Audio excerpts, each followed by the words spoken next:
Seiring dengan perkembangan ekonomi Indonesia, sektor agrikultur, terutama kelapa sawit, menjadi salah satu pilar penting dalam perekonomian nasional. Pada sisi makroekonomi, Indonesia sedang berada dalam fase yang penuh peluang dan tantangan. Salah satunya adalah kebijakan pemerintah yang mendukung energi terbarukan, seperti kebijakan Biodiesel B40 yang mendorong peningkatan pemerintah terhadap crude palm oil atau CPO, komoditas utama dalam industri kelapa sawit. Kebijakan ini memberikan dampak langsung kepada industri yang terlibat dalam produksi CPO dan biodiesel seperti PT Tunas Baru Lampung (TBK) yang berfokus pada produk hilir dan energi terbarukan. Dalam konteks ini, penting bagi investor untuk memahami bagaimana kondisi makroekonomi yang terus berkembang, dapat mempengaruhi kinerja perusahaan dan memunculkan peluang investasi jangka panjang. Saya, Clara Rufenia Pukan, bersama tim Ever Analyze yang terdiri dari Neng Astrid Dwi Putri dan Anissa Angelita Putri, telah melakukan riset mendalam untuk menyusun analisis investasi ini. Tim kami berfokus pada PT Tunas Baru TBK yang memiliki potensi besar di pasar saham Indonesia. Kami juga didampingi oleh dosen pembimbing kami, Anissa Nabila Hasan SMSY, yang telah memberikan bimbingan dan arahan berharga selama proses penelitian ini.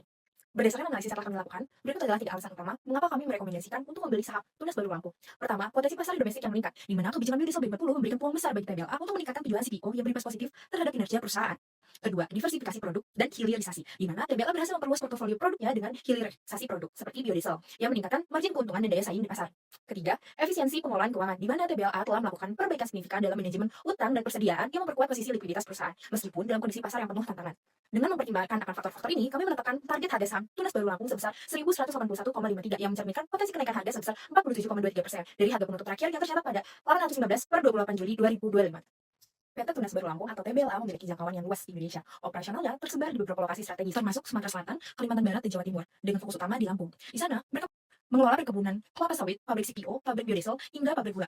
Perusahaan ini juga memiliki akses distribusi yang sangat kuat, dengan 23 kantor pemasaran di seluruh Indonesia dan akses ke lebih dari 48.000 outlet distribusi. Total lahan pertanian mereka mencapai lebih dari 110.000 hektar. Produk utama TBLA sangat beragam, mulai dari minyak goreng, margarin, hingga produk turunan lainnya, yang bisa kita temukan di berbagai e-commerce. Dari sisi kontribusi produk, pada tahun 2024, pendapatan terbesar berasal dari gula dan produk sejenisnya, yaitu 39%, disusul dan biodiesel sebesar 26% dan minyak sawit sebesar 21%. Sementara itu, stearin menyumbang 3%. Ini menunjukkan bahwa TBLA memiliki portofolio produk yang terdiversifikasi dengan baik. Persaingan dan kompetitor adalah faktor yang paling berpengaruh dalam bisnis TBLA. Meskipun PBV dan IR TBLA lebih bersaing, ini menunjukkan bahwa perusahaan memiliki harga yang lebih kompetitif oleh pasar dibandingkan dengan pesaing.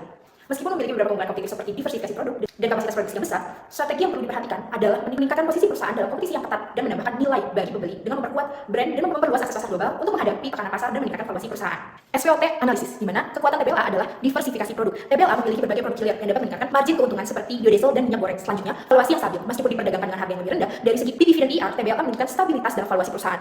Selanjutnya, kapasitas produksi besar. Dengan kapasitas produksi yang besar, TBLA mampu memenuhi permintaan pasar domestik yang terus berkembang untuk memberikan keunggulan dalam memenuhi kebutuhan volume besar. Namun, kelemahan TBLA adalah yang pertama, popularitas brand rendah dibandingkan dengan pesaing seperti SMP. Popularitas merek TBLA cenderung lebih rendah, yang mempengaruhi daya tarik konsumen. Kedua, margin laba kecil. Meskipun memiliki kapasitas produksi yang besar, TBLA menghadapi tantangan dalam menghasilkan margin laba yang lebih besar, mungkin disebabkan oleh biaya operasional yang tinggi. Terakhir adalah kurangnya ekspansi pasar global, di mana TBLA masih sangat bergantung pada pasar domestik, sehingga kurang keberagaman pasar dan rentan terhadap fluktuasi ekonomi domestik. Kita melakukan perbandingan tren inflasi antara Indonesia dan Amerika Serikat selama periode Juli 2024 hingga Juni 2025. Data menunjukkan bahwa inflasi Indonesia cenderung lebih rendah dan stabil dibandingkan dengan Amerika Serikat yang mengalami fluktuasi lebih tajam, menjadi indikasi positif mengenai daya beli masyarakat yang relatif kuat, terutama untuk menyerap produk-produk turunan crude palm oil atau CPO lebih lanjut. Inflasi tinggi yang terjadi di Amerika Serikat dapat memicu penguatan nilai tukar USD terhadap rupiah. Hal ini memberikan potensi keuntungan bagi PP TBLA TBK dari sisi pendapatan ekspor karena hasil ekspor dalam mata uang dolar Amerika akan meningkat nilai ketika dikonversi ke dalam rupiah. Pada bagian kanan, mari kita tinjau kondisi harga CPO global. Harga CPO global tercatat mengalami peningkatan yang signifikan dan puncaknya tercapai pada Desember 2024 dengan harga sekitar 5.193 Malaysia ringgit per ton. Meskipun terdapat fluktuasi harga yang disebabkan oleh berbagai faktor global, PT TBLA TBK terbukti mampu mempertahankan profitabilitasnya dengan prediksi bahwa harga CPO akan tetap solid dalam beberapa waktu ke depan. PT TBLA berpeluang besar untuk terus mencatatkan pertumbuhan laba yang positif. Produksi kelapa sawit Indonesia mengalami pertumbuhan signifikan dari tahun ke tahun dan diperkirakan akan terus stabil. Tren konsumsi CPO dalam negeri juga tumbuh agresif, naik dari 17,4 juta ton di tahun 2021 menjadi 20,35 juta ton di tahun 2024. Hal ini menunjukkan bahwa permintaan domestik terhadap minyak sawit sangat kuat, terutama dari sektor industri makanan, rumah tangga, dan juga energi. Pertumbuhan konsumsi ini sejalan dengan tren domestic consumption growth yang didukung oleh kebijakan biodiesel B40 pada awal tahun 2025, di mana konsumsi minyak sawit dalam negeri terus meningkat secara stabil setiap tahun, sehingga memperkuat daya tahan industri dari tekanan eksternal. Selain itu, terdapat pergeseran arah bisnis yang signifikan, yaitu bisnis shift to downstream, di mana pelaku industri sawit kini semakin fokus pada pengembangan produk hilir bernilai tambah seperti minyak goreng kemasan, oleochemical, hingga kosmetik. Langkah ini bertujuan untuk meningkatkan margin keuntungan dan memperkuat daya saing global, terutama ketika harga bahan mentah seperti CPO sedang berfluktuasi. Meski demikian, ekspor CPO Indonesia mengalami penurunan dalam beberapa tahun terakhir. Namun, Indonesia masih menjadi pemain utama di pasar global. Dalam menghadapi global export challenges ini, industri semakin melakukan diversifikasi tujuan ekspor ke Asia, termasuk Timur Tengah, agar tidak terlalu bergantung pada satu wilayah saja. Dari hasil analisis finansial, TBLA memiliki prospek perusahaan yang tinggi dengan revenue growth yang stabil sebesar 12,52% menggunakan CAGR, sehingga diasumsikan pada tahun 2029 TBLA akan memperoleh pendapatan senilai 31,3 triliun. Namun demikian, dari sisi profitabilitas, TBLA masih menghadapi tantangan dalam hal efisiensi biaya bahan baku dan beban operasional. Hal ini tercermin dari tren penurunan GPM, OPM, dan NPM dari tahun 2020 hingga 2024 yang kemudian diproyeksikan stabil namun tidak pulih sepenuhnya. Ini menjadi sinyal penting bahwa TBLA perlu mendorong efisiensi operasional agar profitabilitas bisa kembali meningkat ke depannya. Selanjutnya, dari sisi kebijakan pemegang saham, TBLA konsisten membagikan dividen setiap tahun. Puncaknya terjadi pada tahun 2022 dengan total cash dividen mencapai 474,5 miliar dan dividen yield tertinggi mencapai 12%. Namun perusahaan juga menerapkan kebijakan dividen yang konservatif dan terstruktur, yakni jika laba bersih kurang dari 500 miliar maka payout rasio ditetapkan sebesar 30% dan jika laba bersih lebih dari 500 miliar maka payout rasio naik menjadi 40%. Kebijakan ini terlihat dari grafik EPS, DPS, dan DPR, di mana payout rasio sempat melonjak pada tahun 2022 dan 2024 namun diproyeksikan menurun bertahap hingga 2029, menandakan ada kebijakan yang lebih konservatif dan berkelanjutan. Dari sisi struktur keuangan, TBLA menunjukkan kondisi likuiditas yang memadai namun cenderung menurun, sebagaimana ditunjukkan oleh tren penurunan current ratio dan quick ratio sejak tahun 2020, meskipun masih berada di atas ambang batas aman. Namun penurunan ini mengindikasikan bahwa perusahaan mulai mengandalkan persediaan untuk memenuhi kewajiban jangka pendek, yang berarti risiko likuiditas jangka pendek perlu diperhatikan lebih lanjut. Di sisi lain, struktur utang TBLA terbilang cukup agresif dengan debt to equity ratio stabil di atas 2 kali pada sebagian besar tahun. Namun demikian, kemampuan membayar bunga masih tergolong aman dengan interest coverage ratio berkisar 1,6 sampai 2,2 kali, yang berarti laba operasional masih cukup untuk menutup beban bunga tahunan. Hal lain yang masih perlu menjadi perhatian adalah siklus kas perusahaan yang relatif panjang. Data menunjukkan bahwa siklus kas perusahaan TBLA konsisten berada di atas 220 hari, bahkan sempat menyentuh 259 hari pada 2023. Hal ini disebabkan oleh DSO atau Days Sales Outstanding yang tinggi akibat waktu penagihan piutang yang cukup lambat, dan Days Inventory Outstanding yang terus meningkat sehingga perputaran persediaan melambat, serta Days Payable Outstanding atau DPO yang sangat rendah akibat perusahaan membayar utang dagangnya terlalu cepat. Kombinasi ketiganya menunjukkan bahwa TBLA memiliki perputaran kas operasional yang tidak efisien, di mana kas keluar lebih cepat daripada kas masuk, sehingga bisa membatasi fleksibilitas keuangan dan kemampuan membiayai pertumbuhan operasionalnya. Dengan demikian, maka strategis yang perlu dilakukan ke depannya adalah yang pertama, TBLA bisa meningkatkan efisiensi penagihan piutang dan manajemen persediaannya, kemudian yang kedua, meninjau ulang kebijakan pembayaran utang dagang, dan yang ketiga, menjaga struktur modal tetap sehat di tengah ekspansi bisnis yang dilakukan.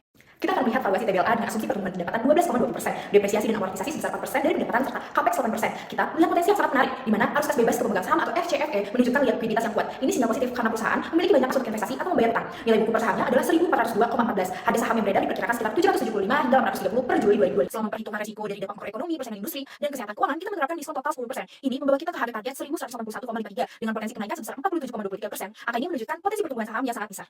Kita bisa melihat matriks atau kurva risiko yang menunjukkan risiko investasi yang perlu diperhatikan. Matriks ini mengukur dua hal. Sumbu horizontal adalah tingkat risiko atau kemungkinan terjadinya, dan sumbu vertikal adalah tingkat dampak yang ditimbulkan. Semakin ke kanan dan semakin ke atas, risikonya dan dampaknya semakin tinggi. Berikut adalah 4 risiko utama yang kami identifikasi. Yang pertama, risiko paling besar terletak di pojok kanan atas, yaitu harga CPO dan gula yang tidak stabil. Risiko dan dampaknya sama-sama tinggi karena fluktuasi harga komoditas utama ini bisa menekan margin laba perusahaan secara signifikan. Kemudian di bagian atas ada risiko pelemahan rupiah dan gejolak global. Risiko ini memiliki dampak yang tinggi terhadap biaya produksi dan permintaan ekspor, namun kemungkinan terjadinya berada di tingkat menengah. Yang ketiga, di area tengah kita melihat risiko persaingan ketat dan hama atau cuaca. Risiko ini memiliki dampak dan kemungkinan yang moderat karena persaingan dan faktor alam dapat mengganggu hasil produksi, namun dampaknya tidak sebesar fluktuasi harga komoditas. Terakhir, ada risiko yang memiliki dampak tinggi namun kemungkinan terjadinya lebih rendah, yaitu siklus kas yang panjang dan beban utang yang tinggi. Hal ini bisa membatasi fleksibilitas keuangan, namun dengan manajemen risiko yang baik, risiko ini bisa dikendalikan.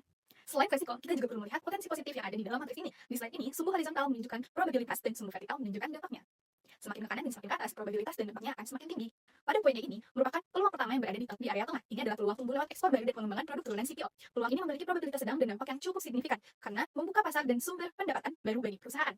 Kemudian pada poin F, ini merupakan peluang yang memiliki probabilitas rendah, namun dampaknya juga rendah, yaitu peningkatan efisiensi dan hilirisasi produk. Peluang ini bisa menaikkan margin dan stabilitas operasional, namun dampaknya tidak sebesar faktor eksternal lainnya. Poin G, kemudian di area tengah kita melihat peluang yang sangat penting, yaitu tren harga global yang naik. Ini adalah peluang dengan probabilitas sedang dan dampak yang signifikan, yang bisa memberikan potensi margin besar bagi TBLA jika tren harga komoditas global terus positif. Dengan melihat potensi-potensi ini, kita bisa yakin bahwa rekomendasi investasi kita merupakan yang terbaik. Selain kinerja finansial, kami juga akan membahas komitmen PT TBLA PBK terhadap environmental, social, and governance atau ESG yang sejalan dengan tujuan pembangunan berkelanjutan atau SDGs. Pertama, dari sisi lingkungan, meskipun tren emisi gas rumah kaca di Indonesia meningkat, PT TBLA PBK menunjukkan komitmen kuat. Perusahaan ini berhasil mengurangi emisi CO2 sebesar 791,2 ton per tahun melalui teknologi penangkapan metana. Ini adalah langkah signifikan yang menunjukkan upaya mereka dalam mengatasi dampak lingkungan. Kedua, di bidang sosial, PT TBLA sangat berkomitmen pada SDGs. Program-program mereka mencakup pendidikan, kesehatan untuk karyawan dan keluarga, serta bantuan teknis bagi petani lokal. PT TBLA juga melakukan program methane capture sebagai bagian dari komitmen sosial dan lingkungan mereka. Terakhir, dari segi tata kelola perusahaan atau governance, PT TBLA memiliki kebijakan anti korupsi yang kuat dan laporan yang transparan untuk memastikan kepatuhan terhadap peraturan dan meningkatkan kepercayaan investor. Struktur organisasi di mana dewan komisaris dan direksi juga sangat jelas memastikan tata kelola yang baik. Secara keseluruhan, PT TBLA PBK menunjukkan komitmen yang kuat terhadap ESG dengan upaya signifikan dalam pengelolaan lingkungan, program sosial dan tata kelola perusahaan yang solid. Ini menunjukkan bahwa PT TBLA PBK tidak hanya fokus pada keuntungan, tapi juga berusaha untuk berkontribusi pada tujuan berkelanjutan global.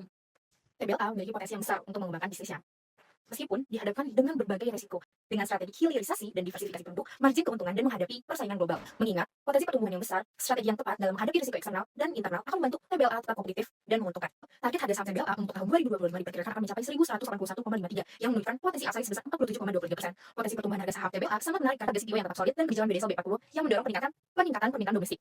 Potensi pertumbuhan harga saham TBLA sangat menarik karena harga CPO yang tetap solid dan kebijakan BDSL B40 yang mendorong peningkatan permintaan domestik terhadap CPO, serta diversifikasi produk dan hilirisasi yang berpotensi memperbesar margin keuntungan. TBLA memiliki peluang untuk meningkatkan daya saingnya yang akan mendukung kenaikan harga saham di masa depan. Sekian dari kami, Ever Analyst Team, yang telah melakukan analisis ini di bawah bimbingan Bu Andisa Nabila Hasan SE MSC. Terima kasih atas perhatian dan kesempatan yang diberikan. Semoga analisis ini bermanfaat bagi pengambilan keputusan investasi Anda.